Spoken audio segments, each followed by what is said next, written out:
Hello, and welcome back to another episode of the Grow Through It podcast. My name is Julia, and today we have a very special guest, my first guest ever on this podcast, and I couldn't have asked for anyone better. Today I'm interviewing my dad, Lawrence. Welcome to the podcast, Dad. Well, thank you very much. Thanks for inviting me and being the first one. Of course. So, a little bit of background, my dad practiced reflexology since before I was born. And with this practice, as well as his mindset and spirituality, he really got me started on many of the things I'm interested in, as well as my mindset. So today we're going to talk about all of those things. To start off, can you tell us a bit about your background and how you first got into reflexology? Okay, so as I am visually impaired, I have an eye condition called retinitis pigmentosa. And so I've been listening to audiobooks for years. And back in the early 90s, I was listening to, back then they were on cassette tape. So that tells you how far back that was. Now, I've joined a library service out of Toronto. It catered to the blind, and they would send books out that you could listen to. Now, I didn't have any particular book in mind, but I had categories checked off.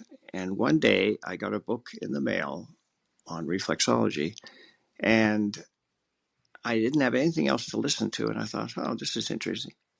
I kind of had a vague interest, not a vague interest, but I vaguely knew a little bit about it, not a lot. So I started listening to the audio, and at the time I had hurt my neck in the gym. I used to do some powerlifting, and so what happened? I following the instructions, and I was working the neck reflexes on my foot, and I was working the neck reflexes on my other foot, and a few other things they suggested in this book. And about an hour later, I felt results, and I thought, there's no way that this could work that well. And so what I did is, I listened to some more books. My other two children actually my son, who was having trouble sleeping through the night, and I'd go in and work on him for just a few minutes. So I ordered up a couple of other books on tape, learned about it, and then my wife had known a massage therapist who had taken the course years ago and recommended I should try it. And I looked into it, and so I did. And, I wasn't expecting to be very busy with this. I thought that, maybe a few clients here and there. But I was always wanting to help people. So when I took the course, I probably did more research. I practiced more before I had my exam and all that. And anyway, I'm fully, I'm licensed to practice and all that, or not licensed, not the right, certified to practice, I should say. And so we had a daycare in our home, and I got a couple of clients came, and then they told people, And within that year, I was full-time. I was seeing 40, 50 people a week. And that was back in 94. I started in 94. 93, I took my training. And so I've been doing this for almost 32 and a half years, and I just recently retired. Mm-hmm. Yeah, so that's the beginning. And I learned a lot outside of the course of reflexology. I learned about intention and a bunch of other things that I'm sure you'll ask me about. But that was the beginning. Yeah, that's really cool. I didn't know, in depth, all of that. Yeah. Oh, good. Yeah. And it was a surprise for me, right? I thought the income would be, would supplement the income a little bit, but it was all word of mouth. I didn't do any advertising, anything like that. Yeah. And people got results, so they told other people. Yeah. Mm-hmm. That's cool. So, what were your initial thoughts about reflexology, and how has it evolved since then? Well, as I said earlier, I was a bit skeptical when I was just listening to the book, and but it was a healthy skepticism. I wasn't Hmm. going in all in. I needed to see proof, Yeah. and I got the proof from my clients. Not all clients got great results. Some got, um, a little bit of results. Now, the thing about reflexology is that it helps to relax you, number one. Hmm. But we can go into this later about how healing, one of the ways that healing takes place in the body. Hmm. But as I kept working, um, I was always learning. Like when you take a course in reflexology, you're not finished when you are certified. It's an ongoing learning experience. Yeah. You're going to learn, and maybe each person is going to do the technique a little different and all of that. But intention is huge with Hmm. this as well. Yeah. Hmm. Yeah. Was Uh, there a specific moment or experience from one of your clients that made you really believe in the healing power of reflexology? well, I remember one of my first clients who came in. He was an older gentleman, and he had his knee was really bothering him. And he came in. My office wasn't even set up yet. He came upstairs and went in the recliner, and so I worked on him. And when we were finished, he gets up off the chair there, and he goes, "By golly, my knee feels a lot better." And I'm thinking, what a nice gentleman. I Hmm. figured he was just doing that to kind of compliment me. You know what I mean? Like, Yeah. but then he went back to work. He told somebody, a salesman who had come in, whose back was really, really sore. He had heard it, and he sent him. And I thought, well, maybe if he's going to send him, maybe that guy did get results. So Hmm. he came. He came. This is like my first clients, and so it's just snowballed from there. But the second person that came, this referral with his back sore, he goes back to the office afterwards, back to this first gentleman's office. And he walks in and he's bending and twisting. He says, "My God, I don't know what that guy did, but my back feels just fantastic." And so, and I still was a little bit skeptical because Yeah. I think part of this is placebo. Part of it Hmm. is my intention, your intention, how open you are. Hmm. There's a bunch of things that go on, and you could apply this to any modality, really. Yeah.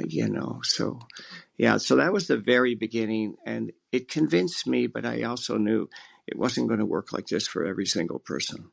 Yeah, Yeah. for sure.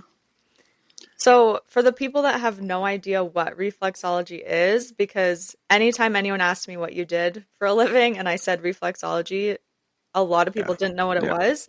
So, can you explain what it is and how it works? Okay. For folks that know a little bit, like they've heard about it, Hmm. they think first of all that reflexology is for foot problems. If Right. you got a sore foot, you sprained your ankle, something like that, and it really isn't that way. But because we're working on the feet, we often help the feet. Now, you can work reflexology through the hands, through the ears. I've set up where I've just do the feet because Hmm. I found that was my beginning. That's what I found people got the best results for me personally. Not someone else might get just as well good, just as good results from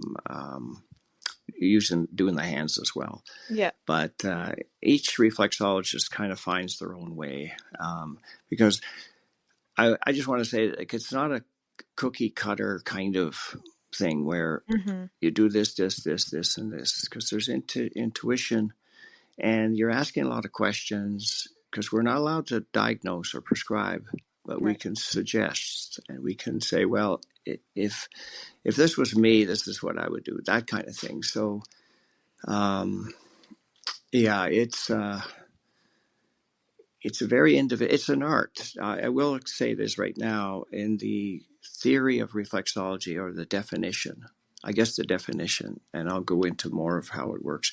The definition originally they had the word art in it, and it was a healing art based on the theory that there's reflexes in the hands and feet and other parts Hmm. of the body that when nudge triggers responses in the body, and it encourages healing.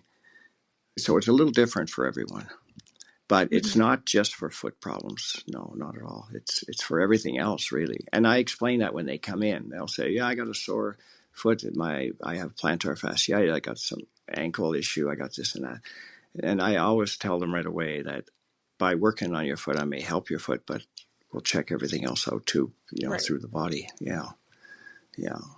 So you talked a little bit about like the physical aspects of reflexology, Mm-hmm. but how does reflexology connect the physical, emotional, and energetic bodies? Because I know it's Mm-hmm. all connected. It is all connected. So my intention to help, I might say a little prayer. I'm washing my hands before I start the treatment, and I just ask for guidance. I ask that if it's permission to help, that kind of thing. I just do that quietly in my own way, Mm-hmm. um, and then I start the treatment. Spiritually, you know, there's a lot of stress right now going on, and we are dealing with a lot of things in the world, Mm-hmm. and we have to learn to try to meditate or try to relax or try to let go of things and not be in such a reactive mode. So when you're getting a treatment, you've got an hour of relaxation. Mm-hmm. And for me, it's become, I'm not a counselor, but it's become where since I retired, a lot of people have told me they miss the conversation. They miss the, that kind of connection, the Yeah. conversation. I hope I answered that. I'm not sure if I answered that question. It's very early here in the morning. So, Oh, that's okay. yeah, Yeah, yeah. that's good. So one of my favorite things that you did was the number system to do a quick little Yes. Yeah, check-in. So can you yeah. explain what that is and what Okay. points are most often sore on people and whether or not that it's usually physical or emotional? Okay. So the number system, now this is something I've sort of developed on my own. Mm-hmm.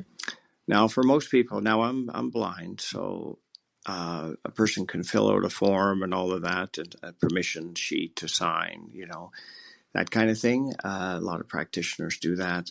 So what I started doing years ago was I said, don't tell me anything Yeah. because I want to check to see what I can find out what's wrong first.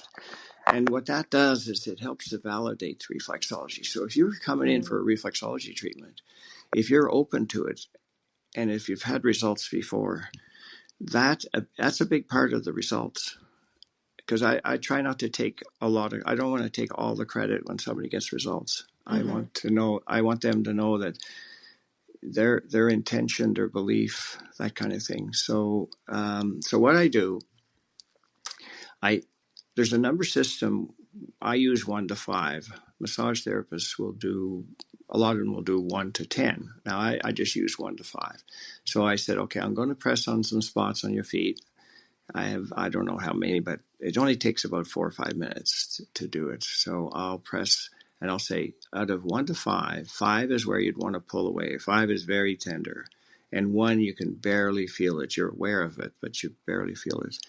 So I do this right at the very, very beginning. And the reason I do it at the beginning is because if I do this later in the treatment, because the person, let's say they've already got results, I'm not getting a true reading of them. Mm-hmm. I want to check these numbers out right at the very, very beginning. And they don't know what I'm pressing on. I'm not telling them. I'm just saying, okay, what number is this? What number is this? And I go through this routine on the feet. Now, they'll say, oh, that's a 4, that's a 5, that's a 3. Now, when I'm doing the treatment, just, I try not to press too hard, but I do use pressure. Mm-hmm. And right now, the way it's being taught is they say light is just as beneficial. And that may be so, but for me, my clients seem to like the pressure and they like to know they've been worked on. When they leave, their feet are tingling, they feel like they're walking on air, that kind of thing. Now, that's just the feet itself, but you can imagine what it might be doing inside your body. Mm-hmm. So when I'm done the numbers, I'll say, according to reflexology, here's what's showing up. And I said, okay, your left hip, it was about a 4, you said. Your left shoulder, your gallbladder, your thyroid is showing up a little bit. Now, this is all according to reflexology, because I'm not diagnosing, I'm just saying according to reflexology. And then somewhere up in the 90%, I never took, I never documented it, but up in the 90%, people say that's exactly what's going on. And they're like, wow. But the numbers, and as I say, I'm very careful not to diagnose, but then I'll give suggestions that are just basic things like hydration, getting enough sleep. What do you hate to give up the most in your diet? What kind of stress are you dealing with these days? Because our body is affected by so many different things, not just our diet, our stress, our sleep, everything. And we have an hour. It's like a counseling session, really, for me. And this is my. Now, they took the word art out of the definition in the Canadian reflexology one. The reflexology. Reflexology Association of Canada is the organization I belong to. They took the word art out, which doesn't really matter to me, but it is an art. It's you develop this because you don't want it as a cookie cutter thing. You want it. I want to pay attention to my intention. I want to listen to their voice, how much stress is in their voice. I'll listen to their breathing. Are they relaxed? Are they stressed? And yeah, it is a counseling session for some, and others kind of conk out. They'll fall asleep, and I just work on them. And as I said, I was at one time there, and I cut way back because I couldn't handle that many treatments in a week. I was doing 40 to 50 a week. Yeah. And I did that for probably 20 years to start with, and then I started slowly cutting back. And I also have kept my prices. I'm probably one of the cheaper ones that, for it's not as expensive because I want to help people. I make good money and everything like that, but I want to help people. It's not about the money. It's about helping people. Yeah. And that's a big mistake I think some practitioners do. They're trying to count up how much they can earn. But your intention is so powerful. Everyone's intention is powerful. So, for sure. Yeah. Yeah, it's interesting when you're explaining like what you do and the counseling type aspect of it. It's very similar to my practice with Reiki. Yeah. Like I do a little ritual before I start my Reiki sessions, and then I test out all the chakras before I start to see where they're at. And then we don't talk during the session, but after the session we talk, and it's usually very therapeutic. So yeah, and like I know when you've been home, and I give you a treatment, you'll say, "Could you do the numbers?" And I'll do them, and then you'll say, that's often you'll say that's what someone else has. You went to a naturopath, or you went to somebody, and it's verification then, and that's really good to have because then it's easier to believe. Yeah. It is easier to believe when you get confirmation, and that's why I do the numbers at the beginning as well. And that's my style, or that's my art. Yeah. Somebody else will do it another way. And there is this spa kind of treatments that are just really for relaxation. And I'll suggest things, but I'm not diagnosing, I'm not prescribing.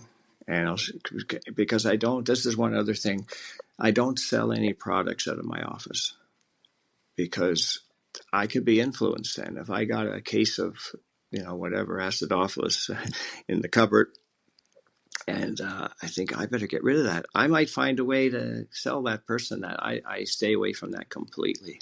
Yeah. That's what I find is an issue with a lot of alternative practitioners is they're just selling stuff. So it's nice not to have that. Well, and the thing I've noticed, and I'm retired now, just this year, but what I have noticed, the price of everything is so high. Yeah. And are you doing it for the money, or are you doing it to help people? Yeah, exactly. And I think that would be, if somebody's looking into whatever modality they're going to practice. Mm-hmm. If your intention is clear, you want to help this person. That's really, really, really important, because there's no point in someone coming and you charging twice as much as me, selling them a bunch of products, but then you'll never see them again. Yeah, So, for sure. because yeah. Oh, and by the way, with the numbers, I do a file on my computer now. I can't see print, so I use an audio program on my computer. After the session, when they're gone, I'll do a little file on the computer, and I'll record what showed up, what the numbers were, what we talked about, and even things that was going on in their life. That so next time they're in, I do a quick little. I listen to that recording, and I might ask about their mom who was sick 2 months ago. Mm-hmm. Because it's all about helping people. It's not about just collecting money and look how much money I made. And I worked long hours, and I loved what I did. So it was easy money. Mm-hmm. So you know what I mean? For sure. Yeah, yeah. So with the point system, do you Mm. find there's a spot on people that is most sore, like that shows up most often?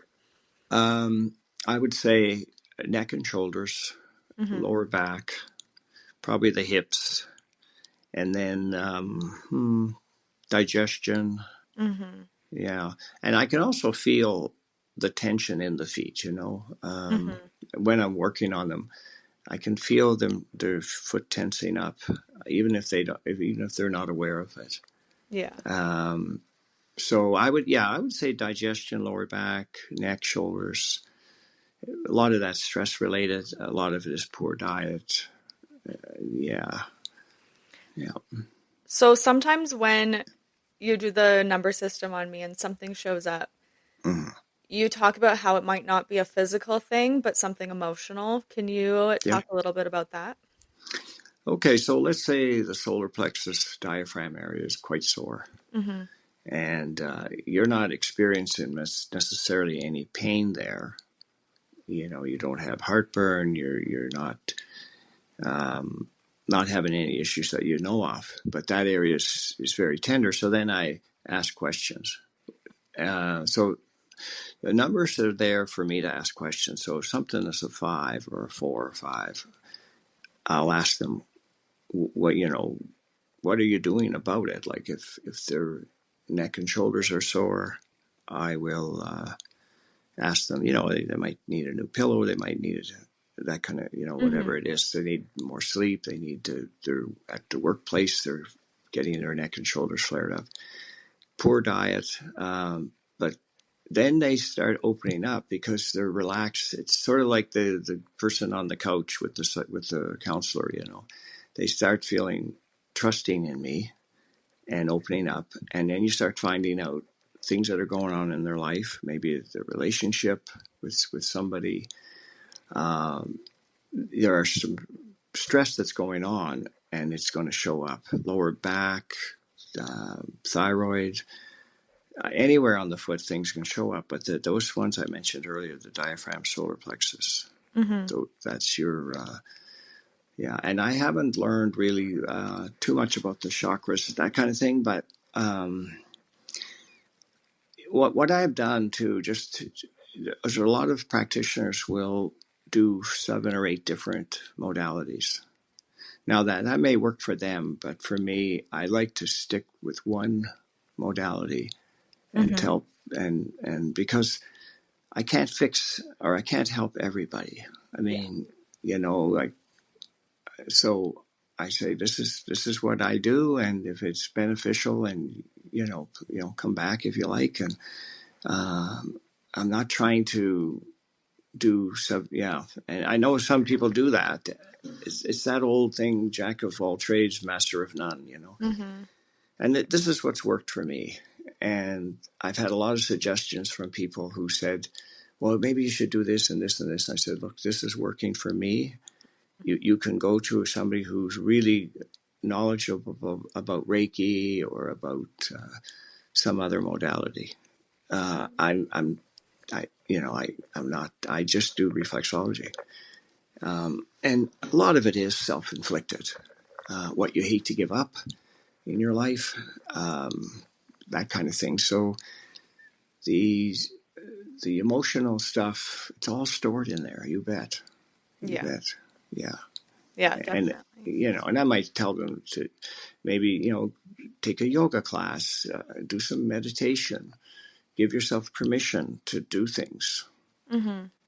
those kinds of things. Yeah. So it is a counseling thing for me. For me, that's just me. Somebody Yeah. else, they might not say anything, just press on all the spots and hope for the Mm-hmm. best, But I want people to have some information. So what I've said to people is I try to motivate people to make changes, give them good information that's not way out there. It's the basic stuff, just the simple stuff. Start with that: water, deep breathe, stretch, get enough sleep, cut back on your sugar. There's a whole list of things you can do that's not going to cost you any money. Yeah. Mm-hmm. Yeah.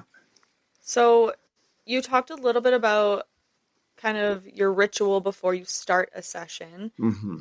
So I do something similar where I ground myself and then I do a little prayer before I start Reiki. Is there anything else you do to prepare yourself energetically before a session? Um, if it's a new client, I was saying there how when I'm washing my hands, I'll ask for guidance, I'll ask for help to help Mm-hmm. this person. And um, I have a lot of faith in just strictly the reflexology. So I don't do a lot of before the session. Mm-hmm. I ask questions, and well, actually, I ask questions after I do the numbers because I want it to be validated. Like, oh, well, how would he know that my left elbow is tender? Yeah. And so we start from there, and everyone's different. That's the other thing. Yeah. Sometimes I'll forget to do the intention. That's fine. It's still gonna help. Like, I'm trying not to make it too much of a cookie cutter thing, but Yeah. it, yeah, I, yeah. So I once I get the person on the table, some use recliners, but I find a massage table. I built my own. I find that's better for me because when I'm doing 7 or 8 treatments a day, I need to be really comfortable. Yeah. Where in a recliner you're sitting on a stool. I mean, that definitely could lead to my own tension in my shoulders and neck and back. So Mm-hmm. yeah. So I know for me, before I figured out how to protect my own energy, I Mm-hmm. was very drained after doing a Reiki session because I Yes. felt Yeah. a lot of their energy. So Okay. did you find that with your own practice Oh or gosh. like what do you do after a session to kind of ground yourself? Okay. So at the beginning, um, okay, when I took the course, they said that nobody would have the energy to do 7 or 8 of these a day. Mm-hmm. And when I first started, I'd do a treatment on somebody, and I'd be absolutely wiped out afterwards because I Yeah. was giving them. I didn't understand that at the time, and I'd say, "Oh boy, they're right. 1 or 2 treatments, I'm done." So, but over time, um, it was 3 treatments, 4 or 5, and I wasn't pushing it. People say, "Oh boy, you're working too hard," but really, if you love what you do Yeah. and your intention is there, time goes by pretty darn quick, and the hour is up, and Mm-hmm. and the other thing is you develop a lot of friendship. I have so many friends that from doing my practice Mm-hmm. that are still. I'm retired now, but they're dropping in. They're calling. Is it okay to come by? Like, there's. I've had so many clients that. So what you're saying, what you're asking is, at the beginning, I did that more. I would go lay down. I would do some deep breathing. I would ask for, hope that that person has results. I'll sit quietly for a while. That's how I restored myself with energy, But Mm-hmm. after a while, I was so busy that I just went one after the other, and but because I enjoyed it, I didn't have to worry about any of that. Yeah. Now, at the end of the day, I mean, when I was working those long hours, oh yes, I was tired because it was a long day, like anybody else that puts in a long day. Mm-hmm. And then one other thing with that, it got a lot easier because a lot of my clients were permanent clients. Like they would lock in every 2 weeks, every 4 weeks, a permanent spot with me. And once I got to know them Mm-hmm. and comfortable with them, it was a lot easier. It didn't zap me, it didn't zap my energy. Yeah. But I still would notice that though now, even now when a new client came, I'm really finding that it was more energy. I would take up more energy because I was trying to cover everything. Right. Yeah, and then once I got comfortable with them, you get to know them. Yeah. They're relaxed, I'm relaxed, and then I don't have to worry as much about protection and doing all Mm-hmm. that. Yeah, Yeah, that makes sense. That's yeah. similar to what I've found. Like I do like a ritual before to protect my own energy, but I do find with certain clients that I've seen many times and I enjoy doing Mm-hmm. Reiki on, it's just so much easier and I It's feel very. way better after. Yeah. You're exactly right. Yeah. That's it. And because I have a regular clientele, it would only be maybe once a week I'd have a new client. Right. So I got lots of energy for it, and yeah, that's right, exactly. When you're more comfortable with them, Mm-hmm. it's way easier to just let's get the treatment done and chat and yeah, for sure. Yeah. So I've had a lot of injuries over my life, and you've helped a lot with those physically, Hmm. but you've also taught me my whole life how important our thoughts and beliefs are. So can Hmm. you talk about the importance of mindset in the healing process? Yeah, well, our belief is really, really powerful, and that's why. Um, Now, belief is something. Most people we need some confirmation on that, Mm-hmm. and so when you get results, then you believe in reflexology. Let's say, then you're going to get more. Like I don't want somebody just blindly coming in and oh, this is yeah, I heard about this. I don't.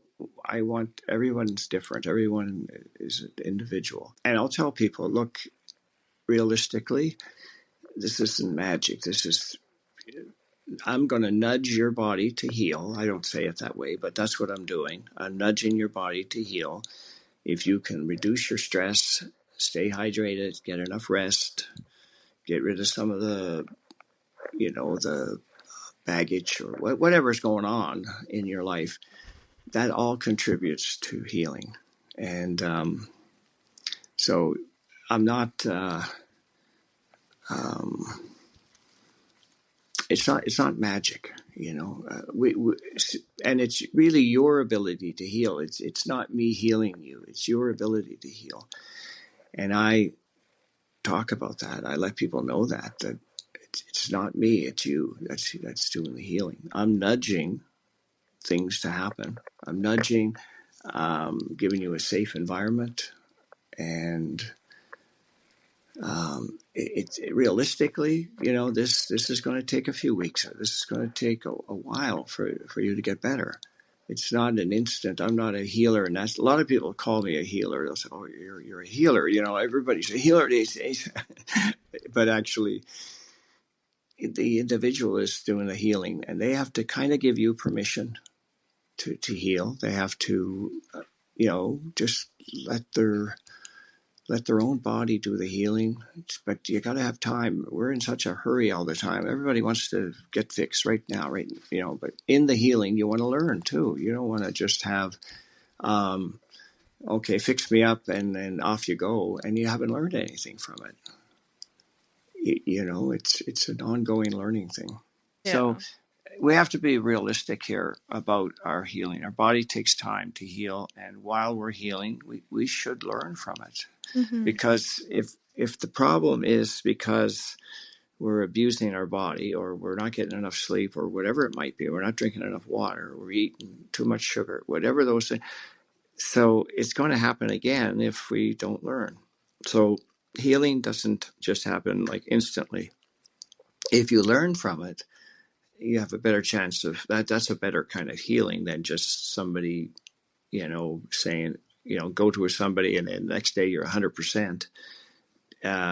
If that problem was self-inflicted, you often don't learn because, that person fixed me up and off we go. And Yeah. and that happens a lot in this kind of area, because we're not. It's an ongoing learning. Our body. That's why we're here on. We're living a world of lots of stress. Most of it we have nothing to do with it, and we have no way of. We just got to take care of ourselves and our family. Mm-hmm. What's going on in some other countries, if you can help, great, but most of the time we can't, and we're always stressed out about it, and we're on the social media, and everybody's in a rage, and it's that's all contributing to our poor health. Yeah. There's books like, Keep It Simple. Mm-hmm. I think it was called Keep It Simple, Stupid, or something like that. KISS, yeah, that's what it was, KISS. And there's a lot of truth to that kind of stuff. Be Yeah. gentle, be kind. So many people are so angry, and that's all. Like, try to be more positive, but don't expect a miracle. There are people who are pretty amazing at helping people, for sure, but can we learn from it at the same time? Mm-hmm. Because most things are self-inflicted. Yeah, and what we hate to give up the most is probably what causes the most trouble. So, Yeah. so if you hate giving up sugar, if you don't want to give up sugar, for example, well, then you're going to keep having that issue. Mm-hmm. Yeah. So, what are some common mental or emotional blocks you notice in people, and how do they affect the body? Well, the belief is probably the first one. I'll never get better. I'm a terrible person. I mean, how people feel about themselves has a lot to do with our physical health. Mm-hmm. If we're if we're upset about the little things, like getting so upset, we can't handle the bigger things that come along. Yeah. And we have to believe, we have to keep it simple. That's really the only answer. And the blockages, I don't use that term as much as you would, because with Reiki, you're Mm-hmm. clearing energy. And I'm doing the same thing, but it's because I can have an hour of conversation with the person. I usually just go with giving them tips and showing them that this is probably why this is going on, and whatever it is. Like, they don't get enough sleep, they're arguing with their partner, Mm-hmm. they're so invested in being right, they're angry, they're on social media too much. All of that is getting, I suppose, stored in our system. And then some little thing happens, and the person just falls apart. It's a collective thing. Mm-hmm. Yeah. What mindset shifts have helped you the most in your personal development? I would say, for me, to be gentle, Mm-hmm. like not to freak out about everything. And I had an experience years ago where I was traveling with my daughter, my other daughter, Mm-hmm. and we were down east, and we'd planned the day out, and we'd go to do this, different things. We went to see, we were visiting people, but I would make my intention in the morning, and if I found that if I stay calm and gentle and allowed it to happen, a lot of things just showed up in my life. Mm-hmm. Where if it's fear based, and I'm like, well, where is it? I wanted this, and it's not showing up in my life. We get kind of upset, and we want it now. All of that. I found being gentle is saying it's easy. When you're angry and you're frustrated and you're waiting for it, and then you're where is it? You're saying it's hard.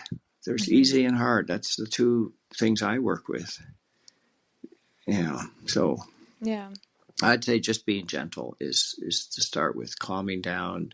And for me, I do some deep breathing. I do 20 minutes, usually in the morning, of slow, deep breathing. And I set my intention for the day. I'll, I'll go over who I'm seeing that day for clients. Mm-hmm. And yeah, and I make my intention. And often it shows up. It's amazing. I mean, that's a whole nother area, to be gentle and calm and set your intention and wait for it to happen. It may not happen instantly. It might happen tomorrow or the next week, but not to get all upset that it's not happening like right now. Yeah. Because I think that alone can contribute to really good health. Mm-hmm. Yeah. All right, we're going to take a break. If you are enjoying this episode, make sure you stay tuned for next week, where we'll be doing part 2 of this interview. In this part, my dad gets very vulnerable about his health issues going on and talks about his mindset around his cancer diagnosis. It's very vulnerable, but he provides a lot of value. And I just think his mindset around it is so amazing. So make sure you stay tuned for part 2. You don't want to miss out on that. If you enjoyed today's episode, I would be so grateful if you would rate and review this podcast and share it with someone you think would benefit from it. If you have any questions, feel free to DM me on Instagram. You can find me at growthroughit.pod. You can also use the anonymous link in the show notes to ask any questions or suggest future topic ideas.